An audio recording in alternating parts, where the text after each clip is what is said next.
Merci de vous être levé si tôt pour nous écouter. Alors sur ce que nous allons vous présenter, Patrice Adam et moi-même, c'est pas le résultat d'une recherche, c'est un projet qui est en cours sur l'utilisation des algorithmes dans la gestion du personnel.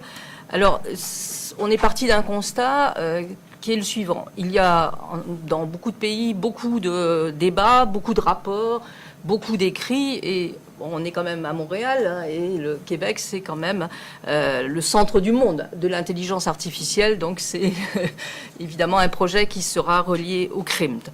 Alors, parmi tous ces débats, ces écrits, ces rapports, nous avons constaté qu'il y a quand même assez peu d'écrits juridiques. Et on voit dans ces écrits un appel au droit pour encadrer, pour contrôler. Alors certains objets ont déjà suscité des écrits, notamment sur la justice prédictive ou encore sur la blockchain. Bon, vous connaissez tous ces travaux.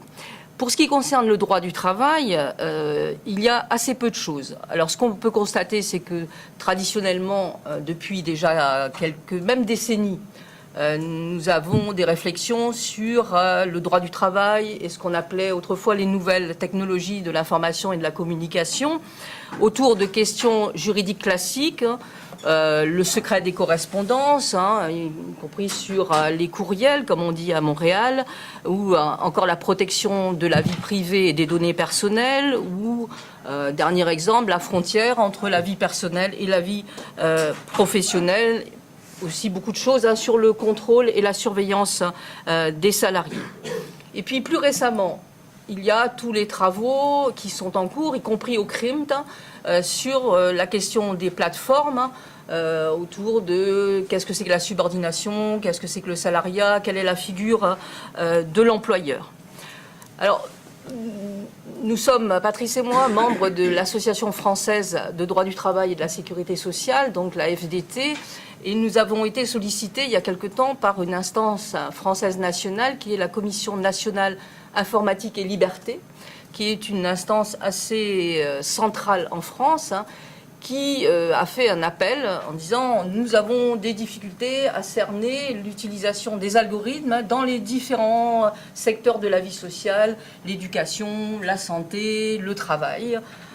Donc nous avons répondu à cet appel et nous avons commencé à travailler sur cette question en contactant à la fois des avocats, des magistrats, des DRH, des syndicalistes. Et nous sommes aperçus que tout le monde cherchait un peu comment attraper cette drôle de chose, comment les entreprises utilisent les algorithmes. Alors, dans un premier temps, ce qui était clair, c'est que ces algorithmes sont utilisés en matière de recrutement, notamment par l'instance française nationale qui est ce qu'on appelle Pôle emploi, qui est l'instance de recrutement et ce Pôle emploi donc utilise des algorithmes.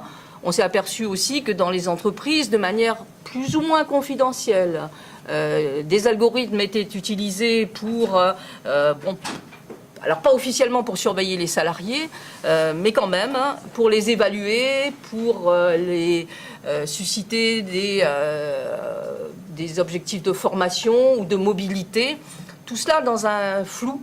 Pour les investigations qu'on a réussi à faire, les entreprises étaient très prudentes. En disant non, on respecte bien, on a déclaré à la CNIL, c'est expérimental. On a senti une forte réticence à nous laisser mener des investigations assez précises sur les expérimentations dont il parlait, en sachant évidemment que les algorithmes traitent d'informations internes aux entreprises, mais qu'ils vont aussi chercher toutes les informations sur les réseaux sociaux concernant les salariés. Donc, on a beaucoup de questions, et Patrice Adam va vous les exposer. Nous n'avons que peu de réponses.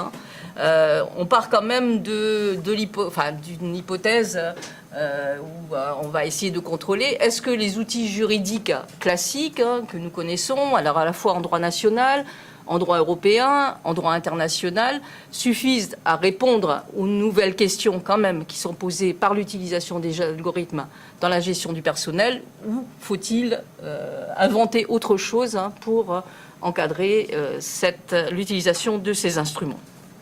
Je n'ai pas été trop longue. La parole est à Patrice Adam. Il me reste 8 minutes. Ah bah très bien. C'est très bien. Très équitable. Alors, la première chose que moi j'aimerais dire, effectivement, Martine l'a rappelé, on est à Montréal, ce qui n'aura échappé à personne.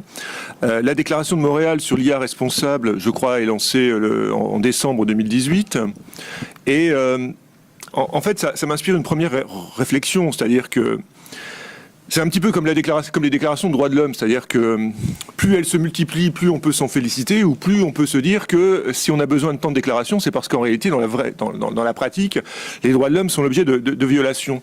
Et je me demande toujours si effectivement, quand on commence à parler d'éthique de l'IA, il est déjà pas trop tard en réalité, et que le pli est déjà pris, que malheureusement les dangers sont déjà à nos portes, qu'on le sait, qu'on le voit, qu'on essaie effectivement d'entraver ces dangers, mais on aura à mon avis beaucoup de mal, mais c'est le matin, je suis toujours très pessimiste en me levant. Mais ça devrait aller mieux au cours de la journée.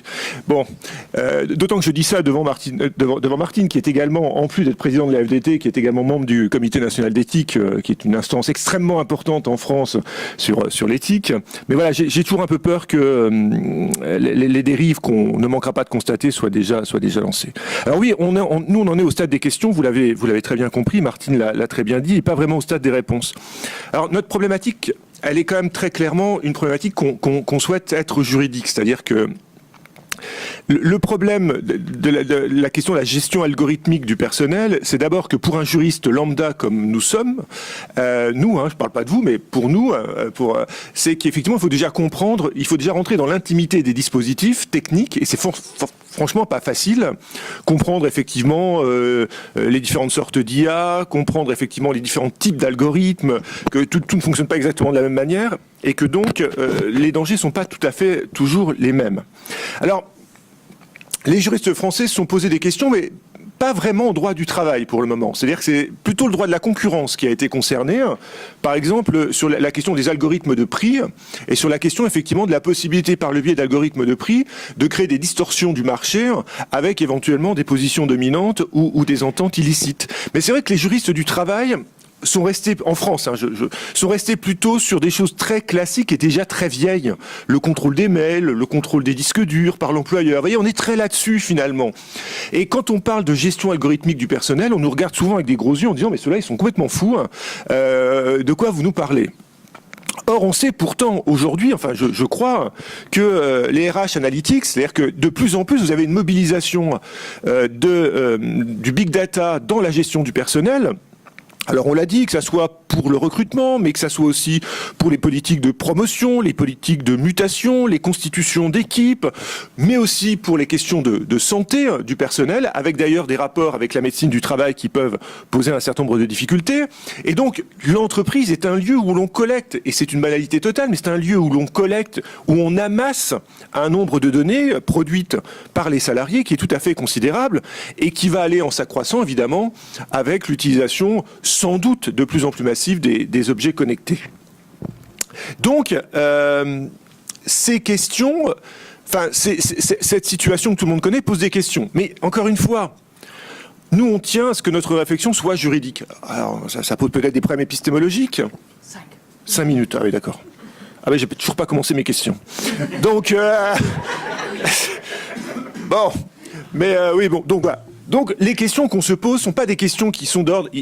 On n'ignore pas qu'il y a des questions d'ordre technique, d'ordre philosophique, d'ordre politique, etc. C'est pas notre problème. Bien sûr qu'il y a une imprégnation du droit par l'ensemble de ces dimensions, mais nous, ce qu'on cherche, c'est à problématiser juridiquement l'utilisation par les ressources humaines, finalement, de ce big data et des algorithmes qui leur donnent une voix. Alors ça va interroger quoi? Ça va interroger évidemment la notion de pouvoir patronal.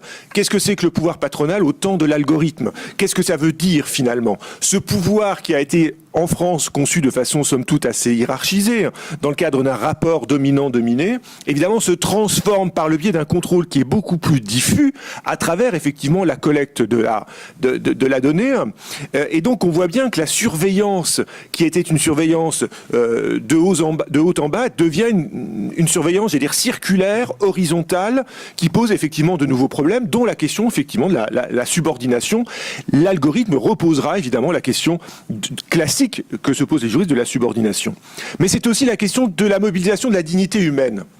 Un des grands enjeux du droit du travail va sans doute être, comme il l'a toujours été finalement dans l'histoire, assurer la dignité du salarié, éviter que le salarié ne soit transformé en simple flux numérique, que le salarié soit simplement numérisé. Et je crois effectivement, en France à tout le moins, que le principe de respect de la dignité humaine doit être effectivement mobilisé pour éviter cette réduction de l'individu aux informations ou à son alter ego numérique. Bien évidemment, la question de la vie privée va devoir être totalement repensée. Dans la collecte des données, bien évidemment, puisqu'il faut distinguer les deux, je crois, la collecte des données et le traitement par l'algorithme. La question de la vie privée, qu'est-ce que c'est que la vie privée aujourd'hui lorsque l'employeur va utiliser un certain nombre de données qui ont été rendues publiques par le salarié lui-même sur un certain nombre de réseaux sociaux. Est-ce qu'on peut encore parler ici de vie privée au sens classique finalement des juristes français, ou est-ce qu'il y a là une vie privée publique ou une vie publicisée par le salarié? Effectivement, ce sera là aussi un enjeu qui va être important. La question du consentement va être centrale. Bien évidemment, qu'est-ce que c'est que le consentement pour un salarié et consentir à quoi exactement dès lors que la finalité du traitement et de la collecte des données ne sera pas clairement établie dès le départ? Comment établir ce consentement? Ça va poser évidemment un certain nombre de difficultés. On revient sur des choses classiques qu'on retrouve d'ailleurs dans le règlement général de protection des données européen, de l'Union européenne. C'est effectivement les conditions, les principes de fiabilité des dispositifs, de transparence, de loyauté. Qu'est-ce que ça veut dire concrètement? Quel rôle les élus vont-ils jouer sur la mise en place effectivement de ces outils? Quelle information leur sera délivrée? Est-ce qu'effectivement on sait aujourd'hui que sur un certain nombre d'algorithmes dits apprenants, il y a cette fameuse question de la boîte noire sur la difficulté de savoir comment fonctionne exactement l'algorithme et comment la solution, ou en tout cas le résultat produit par l'algorithme c'est fait? Il y a des risques de discrimination, bien évidemment, par un certain nombre de biais. Donc tout cela, vous voyez qu'on mobilise des notions anciennes, mais qui sont réinterrogées à l'aune de ce changement considérable sur le plan technologique. Mais le grand défi sera aussi peut-être pour les juristes qui n'en ont pas forcément toujours l'habitude, en tout cas à l'université, c'est peut-être d'inventer de nouvelles catégories pour saisir ces nouvelles technologies, avec une question centrale pour tout juriste. Le juriste, il se demande comment peut-on réguler un phénomène, un nouveau phénomène. Le problème, c'est que la régulation... Si l'on passe, la France est un pays qui reste un pays relativement légicentriste, où la loi occupe une place importante. Mais comment réguler ce type de dispositif par la loi, alors même que finalement on ne sait pas ce que seront exactement ces dispositifs dans 6 mois, dans 8 mois, dans 12 mois? La loi, effectivement, paraît un outil extrêmement peu adapté pour saisir cette réalité hyper mouvante qui connaît effectivement une hyper accélération au cours de notre temps. Est-ce qu'il faut passer par d'autres outils normatifs, par du droit souple, lesquels? C'est effectivement un certain nombre de questions que nous nous posons parmi bien d'autres. Mais bon, voilà. Merci. Merci beaucoup.